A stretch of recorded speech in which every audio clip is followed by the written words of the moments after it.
Kenapa kita perlu bangga dengan bahasa Indonesia? Karena bahasa Indonesia merupakan bahasa pemersatu bangsa dan budaya. Nah, aku punya kabar gembira nih buat kita semua. Bahasa Indonesia telah menjadi bahasa ke-10 yang resmi digunakan di UNESCO. Yeay!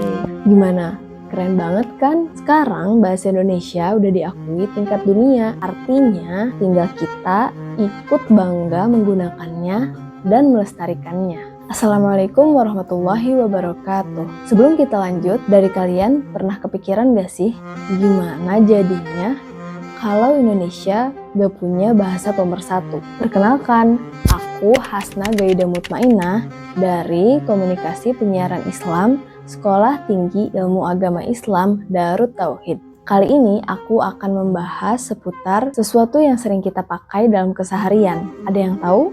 Pasti di antara kalian udah gak asing sama satu hal ini. Yaps, bener banget. Sekarang aku akan membahas bahasa kita, bahasa Indonesia. Selamat menonton videonya. Oke, jadi tadi aku sempat nanyakan di awal video, gimana sih jadinya kalau Indonesia gak punya bahasa pemersatu? Nah, supaya bahasannya lebih jelas, aku bahas satu persatu dulu ya. Mulai dari bahasa nasional dan kedudukannya dalam kehidupan berbangsa. Kedudukan bahasa Indonesia sebagai bahasa nasional ditegaskan dalam Sumpah Pemuda pada tanggal 28 Oktober 1928 ketika para pemuda berikrar untuk menjunjung tinggi bahasa Indonesia sebagai bahasa pemersatu. Nah, kayak gini nih kurang lebih bunyinya. Iya, kami putra dan putri Indonesia menjunjung bahasa persatuan bahasa Indonesia. Keren banget kan? Jadi, kata menjunjung itu bukan sekedar mengakui, tetapi sebagaimana yang dijelaskan di dalam Kamus Besar Bahasa Indonesia, kata menjunjung juga bermakna memuliakan, menghargai, dan menaati.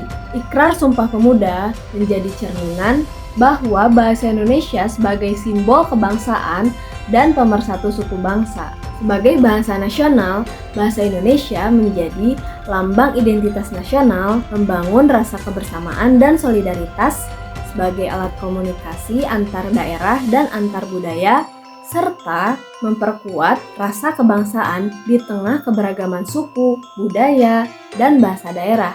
Jadi, kalau kita ketemu sama orang Jawa, orang Sunda, orang Papua, orang Sumatera, kita nggak perlu khawatir karena kita punya pemersatu biar kita tetap nyambung. Salah satunya yaitu bahasa Indonesia. Bahasa ini berdiri sebagai ruang bagi masyarakat untuk saling memahami tanpa harus menghapus identitas daerahnya. Setiap orang boleh membawa identitas daerahnya. Tetapi ketika kita bertemu, kita semua bersatu dalam satu identitas nasional, yaitu bahasa Indonesia. Nah, sekarang jadi lebih paham kan kenapa Indonesia punya bahasa pemersatu.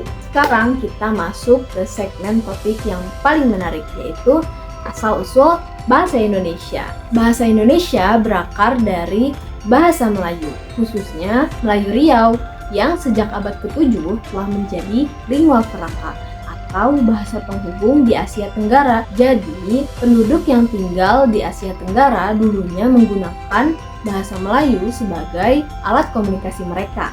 Ketika pergerakan nasional menguat pada awal abad ke-20, bahasa Melayu dipilih sebagai dasar bahasa Indonesia karena yang pertama telah menyebar luas dan sebagai bahasa penghubung. Yang kedua, strukturnya sederhana sehingga mudah dipelajari. Yang ketiga, memiliki kekerabatan dengan banyak bahasa daerah. Yang keempat, diterima oleh berbagai suku bangsa tanpa resistensi. Dan yang terakhir, yang kelima, terbukti mampu mengungkapkan konsep budaya dan administrasi pemerintahan. Menurut Kemendikbudristek, sejak penetapan bahasa Indonesia melalui Sumpah Pemuda, bahasa Indonesia terus dibina dan dilestarikan melalui pembakuan ejaan yang dimulai dari ejaan Van Ophuijsen yang kemudian berubah menjadi PUEBI, yaitu Pedoman Umum Ejaan Bahasa Indonesia. Lalu berbagai kongres bahasa Indonesia pun mulai diselenggarakan pada tahun 1938 untuk menyesuaikan bahasa Indonesia agar bisa berkembang dan relevan sesuai pada zamannya. Selanjutnya, bahasa nasional dan bahasa resmi negara itu apa sih bedanya? Karena di antara kita masih banyak yang menganggap bahwa keduanya itu sama. Padahal secara fungsi itu berbeda. Untuk bahasa nasional memiliki fungsi sebagai identitas nasional, sebagai kebanggaan kita sebagai masyarakat Indonesia, lalu sebagai pemersatu bangsa, dan yang terakhir sebagai alat komunikasi di ruang sosial. Jadi, bahasa nasional itu merupakan ruh kebangsaan yang menyatukan berbagai suku bangsa di Indonesia.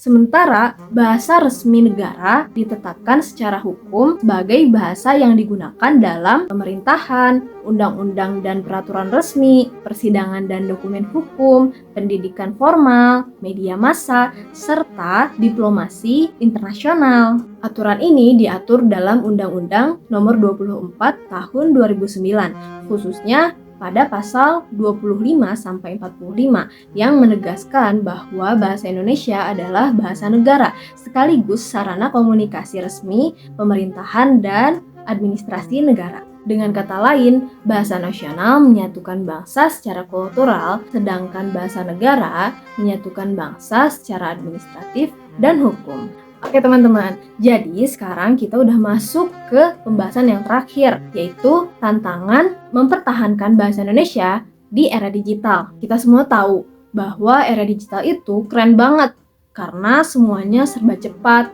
serba mudah, praktis, dan semuanya ada di ujung jari kita. Karena sekarang itu kita nggak perlu repot-repot lagi buat jalan kaki keluar cuma buat beli makanan, atau kita harus jalan kaki yang jauh buat ke kursus bahasa Inggris atau ke kursus memasak gitu. Sekarang ada banyak fitur baru yang memudahkan kita. Ketika kita mau jajan, kita cukup klik aplikasi yang ada di HP kita dan gak lama kemudian makanan itu muncul di depan rumah kita. Jadi semuanya serba mudah banget kan? Jadi kayak semuanya udah ada di depan mata gitu. Tapi dari situ ada hal yang kita lupain, yaitu bahasa kita sendiri. Nah, di media sosial, bahasa itu jadi campur aduk. Kadang kita itu sering menggunakan bahasa Indonesia campur dengan bahasa Inggris, bahkan dikombinasikan dengan berbagai emoticon yang mengekspresikan suatu emosi. Semuanya itu bikin kita jarang menggunakan bahasa Indonesia yang baik dan benar. Dan peneliti menunjukkan bahwa generasi muda itu jadi lebih susah untuk kembali ke bahasa formal ketika kita disuruh untuk presentasi di depan dosen atau di depan kelas. Jadi, tantangan sekarang itu bukan cuma lewat teknologi yang canggih, tapi juga cara kita menjaga identitas kita, yaitu bahasa Indonesia. Bukan berarti kita harus anti dengan bahasa Inggris atau kita harus anti gitu menggunakan bahasa yang santai, tapi kita perlu menyadarinya kapan kita harus menggunakan bahasa santai, kapan kita harus menggunakan bahasa formal. Dan itu salah satu bentuk kita menjaga bahasa Indonesia tetap dilestarikan dengan baik. Dan jangan lupa, kita tetap bangga dengan bahasa kita sebagai identitas diri kita. Karena pada akhirnya, bahasa Indonesia bukan sekedar alat komunikasi, tapi juga menentukan siapa diri kita. Oke, mungkin cukup sekian. Semoga bagi teman-teman yang sudah mendengar dari awal sampai akhir, bisa menjadi manfaat dan mengamalkan semua apa yang sudah kita dengar dan kita dapatkan. Dan jangan lupa, kata Pak Tom Lembong, kita jangan pernah lelah mencintai Indonesia. Salah satunya adalah kita tetap menjaga dan melestarikan bahasa Indonesia. Sekian dari saya pamit undur diri. Assalamualaikum warahmatullahi wabarakatuh.